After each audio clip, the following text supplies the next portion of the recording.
ऐसे श्री कृष्ण को हम बारंबार प्रणाम करते हैं, बारंबार वंदन करते हैं। भागवत जी के महात्म की कथा हम लोग सुन लें, बड़े भाव से सब लोग थोड़ी देर विराजे रहें। 88,000 सौनकादि ऋषि सूत जी महाराज से प्रश्न करते हैं, भगवान इस कलिकाल में अपने कल्याण का साधन क्या है? बंधुओं, सब लोग इधर देखिए, ध्यान से सुनिए।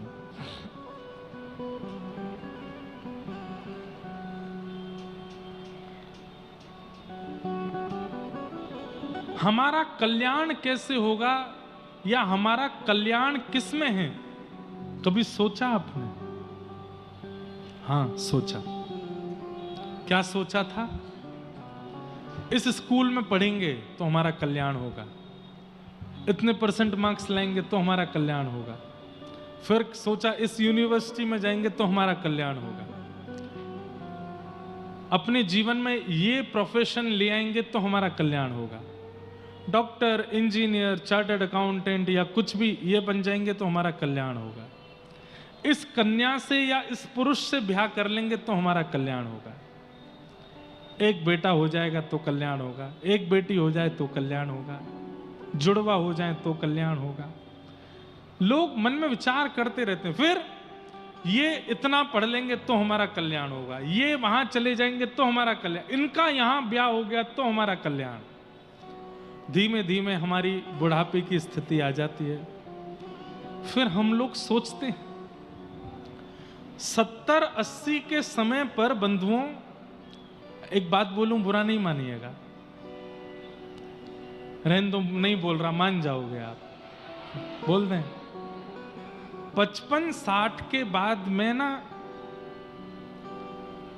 दो स्थिति आती है, या तो व्यक्ति धीर गंभीर हो जाता है या बहुत चिड़चिड़ा जाता है।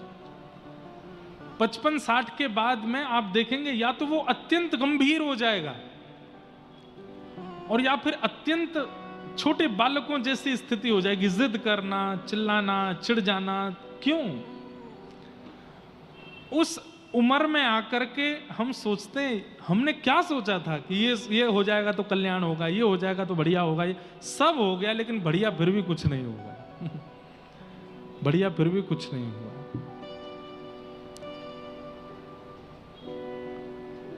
हम सोचते हैं और हमारी सोच इस संसार में ही कल्याण ढूंढती है, जहां कल्याण होता नहीं है।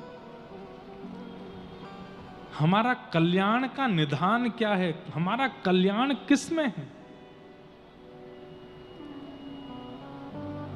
सीधी बात कहूं,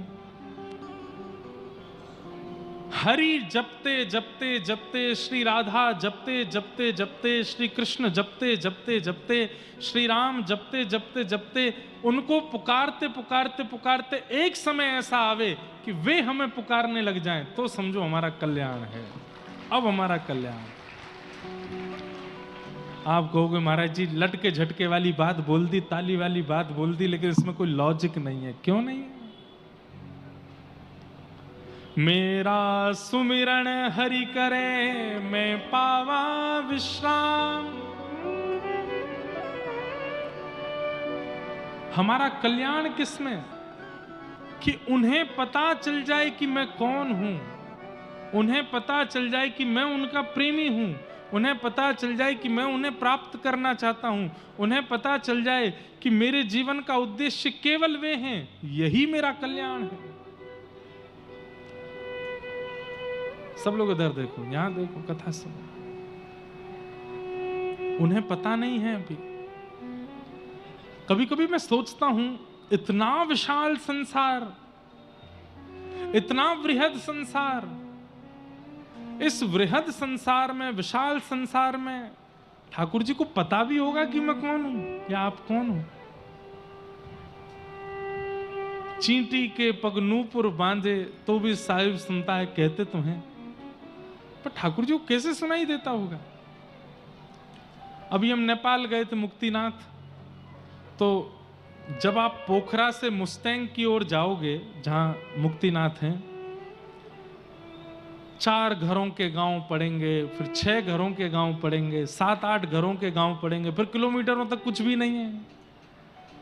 ऐसा लगता है इतने दूर हिमालय की पर्वतों के बीच में छोटे छोटे गांव में भी लोग रहते हैं और भगवान उनको भी सुनते होंगे। ऐसे ऐसे कीड़े मकोड़े हैं जो कभी कभी दिखते हैं, उनकी भी ठाकुर जी सुनते होंगे। मछली के ऐसे कितने जीव हैं जिनको रिसर्च नहीं कर पाए आज तक हम लोग, उनको भी ठाकुर जी सुनते होंगे। ठाकुर जी को कहां पता होगा कि मैं कौन हूं, कहां हूं, क्या हूं। लेकिन ऐसी स्थिति में भी, इतने भरपूर संसार में भी मेरी पुकार उनके कान तक पहुंच जाए और वो देखने लगे कि अरे मुझे कोई पुकार रहा है, यही मेरा कल्याण है। कि वो पहचान जाए कि मैं हूं। तुलसीदास जी को पहचान गए थे राम जी, मीराबाई को पहचान गए थे राम जी, सक्कू बाई को, नामदेव को, जना बाई को, करमेती बाई को, कर्मा बाई को, इनको पहचान गए थे ठाकुर जी। हमें नहीं पहचान पाए अभी तक, हमारी आवाज पहुंच ही नहीं पाई है उन तक। मेरा कल्याण किसमें है कि हरि को पता लगे कि मैं कौन हूं, वो बस मुझे पहचान जाए, इसी में मेरा कल्याण है।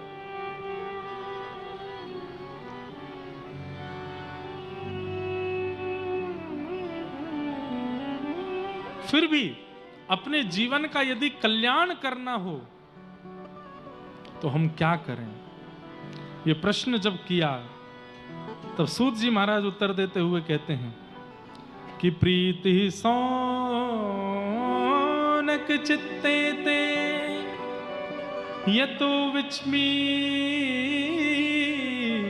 विचार्य च सर्व सिद्धांत निष्पन्नम संसार भयनाशनम कालव्याल मुखग्रास त्रास निर्णास हेतवे श्रीमद्भागवतम शास्त्रम कलौ कीरेण भाषितम्।